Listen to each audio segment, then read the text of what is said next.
Hush, an iconic storyline from Detective Comics spearheaded by dynamic writer and duo artists Jim Lee and Jeff Loeb. Jeff Loeb, known for his work on iconic game-changing storylines from Batman Dark Victory, Long Halloween, Spider-Man Blue. If you're aware of the comic space, you've pretty much heard his name before. And Jim Lee, the penciler of the story and game changer in the illustration sequential space, of course known for his work on Chris Claremont's run on the X-Men, Justice League, Wildcats. These two guys, this duo on a book on its own is equivalent of a superhero crossover itself. And I do apologize for the fireworks in the background if you can hear explosions and stuff. It's Guy Fawkes and Diwali within the same week in the UK, so please bear with me. It's well known to Batman fans all around the world. Hush, an iconic character. But how is it? I finally got around to reading it properly for the first time. I picked this book up like several years ago, only reading the first issue, then I dropped it for some reason. I don't know, I think I had exams during that time in school. What did I feel like when I read it? I loved it until the last issue. Now hear me out, for people who haven't read this comic, I think it's still worth a read. I think it's equivalent to a blockbuster summer film. A blockbuster action film with all the rogues in one book. This is the one that you want. I would say it's style over substance, but there are a lot of cool writing plot lines that happen in this book. But I still think it kind of fell apart right at the end, especially right at the end in the last issue. So what is the story briefly about? Batman, he's doing his thing. You know, his friend Harvey Elliott is back in town, who is the world's greatest brain surgeon. And while Batman is doing his thing, looking for Killer Croc, helping a child who is very, very, very famous. I think he's like the son of some high-end character, some high-end person, president, MP type character. He has to go save him. And then he runs in with Killer Croc and so on. And then Killer Croc is linked with Catwoman, as there's a big bag of money involved. Catwoman is getting chased by Batman. He gets shot down while chasing her through across the city. Then he gets shot down. His head gets... I think he lands on his head first, which is kind of graphic. Not gonna lie. And he has to call in Thomas Elliott, his childhood friend. Now, Thomas Elliott, who is Thomas Elliott? It's kind of obvious, but I don't want to say it just in case you haven't read this story. Thomas Elliott is a childhood friend of Bruce Wayne, and they have been childhood friends, one of the only few friends that Bruce Wayne had growing up. And not gonna lie, the flashbacks in this book is beautiful. I love the fact that Jim Lee, when they depict flashback scenes, it's all in this really cool like ink wash watercolor style of artwork. Like, look at the shot of Alan Scott. Again, great. This is probably my favourite part of the book. Thomas Elliott and Bruce Wayne flashback when they visit Metropolis. It's a detective story, trying to figure out who this mysterious killer is. We have these multiple plot lines weaving in, weaving out together, with a puppet master involved at the end of the story, and we don't know who the puppet master is. It's kind of obvious, just saying.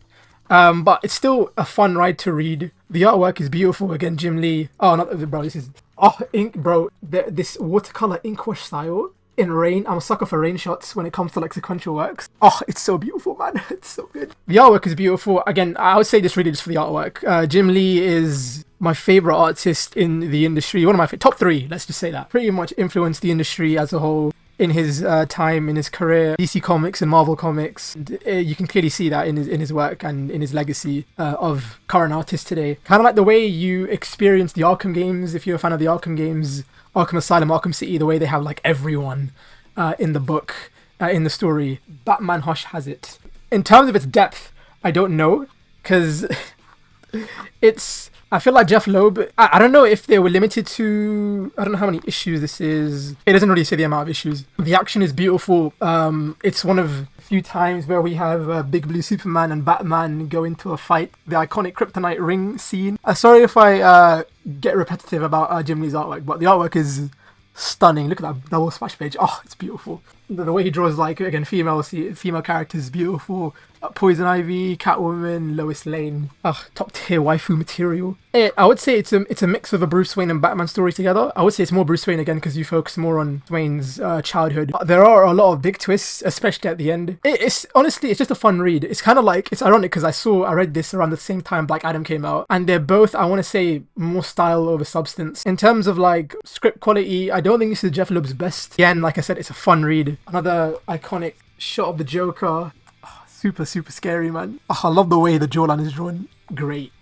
You really delve into Batman's psyche, which I like. You throughout the book, you really get to see Batman's insight on every character that he talks to and he connects with. Finally, like, delve into Batman's romance with Catwoman. this came out this came out early 2000s, so I know there's a lot has happened during that time to now. But this was the first time where like Batman kind of like confesses to Selina about his feelings to her, and you see more of that develop in the story and like how it concludes at the end of the story. That is probably, I want to say, the highlight of the book, because Bruce Wayne's Batman's pretty much like a teenage boy who just has like a crush on a girl, and he's like, I think I like you, but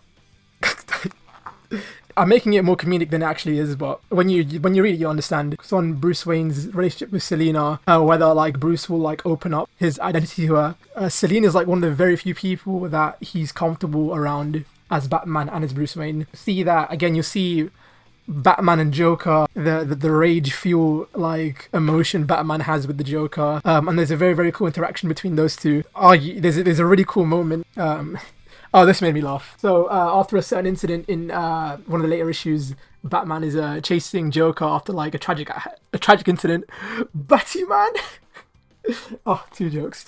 I was laughing when I read that. Jim Gordon as well. This is prime year Batman. Like he's had a couple of Robins. The Killing Joke has happened. Death of the Family has happened. So Gordon and Batman have had this like bruised brother-in-arms soldiers who've been through a war. Gordon's kind of like, yeah, I get you. Batman's on his. He's walking a very, very fine line of breaking his rule. And again, diving into Batman's relationships with each character, Gordon's kind of like there to like ground him in a way. I know there's the saying that Harvey Dent's the White Knight of Gotham before he came Two-Face, but I definitely think Gordon really is the White Knight of Gotham, and he's the contrast to Bruce Wayne's Dark Knight. Gordon's done very well. I love the insight between Batgirl, Oracle, how much guilt he feels after the events of the Killing Joke, as well as the relationship between the Robins, Nightwing, Tim Drake, and Jason Todd. And this is before the events of Under the Red Hood. So there's like a lot of cool scenes, and I think this kind of like lays the foundation of Under the Red Hood. I don't know if this is intentional or not, but there is a very, very cool scene with a certain Robin. Oh yeah, the Riddler. The Riddler makes a little short, cool cameo appearance. This is a very, very funny scene. Batman's doing his like detective work, trying to like work out what the hell's going on in the city. And then like Riddler's just there. He's just there. And Batman's like, bruh, this guy's fallen off. Killer Croc, you have Catwoman, you have Joker, you have Ivy manipulating Superman, and then you have this Riddler who's just in a bank heist who completely flops his heist. Oh yeah, Ra's al Ghul's in it as well, Talia al Ghul. This is a really cool splash page of Talia holding on to Batman. Oh, and Lex Luthor is the president of the United States. I don't know where this is in continuity, but it is what it is.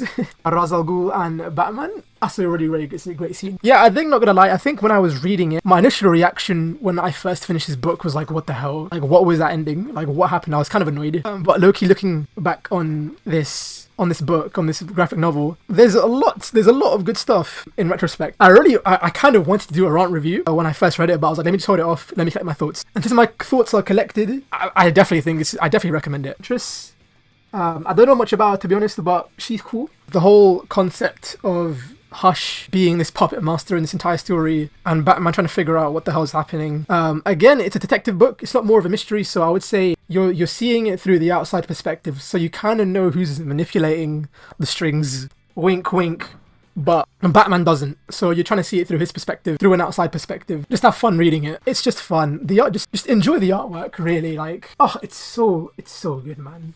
Definitely think the art carries overall, but take it how you will, depending on how you feel about the last issue, especially. The 90% of the story I really, really, really enjoyed. But the ending still confuses me a little bit, just because, you're gonna have to read it for yourself to understand. I would say I would really like this storyline to somewhat be the sequel for Matt Reeves' Batman movie, for the Batman 2, whatever it's gonna be called. They did mention the Elliott family in the Batman Matt Reeves film with Robert Pattinson. They're clearly kind of delving into Gotham history, and the Arkhams and the founding family members and the corruption of the history of Gotham within the Matt Reeves lore of films. And I think having the Elliots introduced into the Batman sequel would be the perfect opportunity, and I think Hush should be the next storyline. So with that said, yeah, that was my Batman Hush review. It's been a very long time since I talked about a comic book. Thank you for waiting this long. Hope you guys enjoyed the review, and I shall see you guys next time. Peace. Shoo.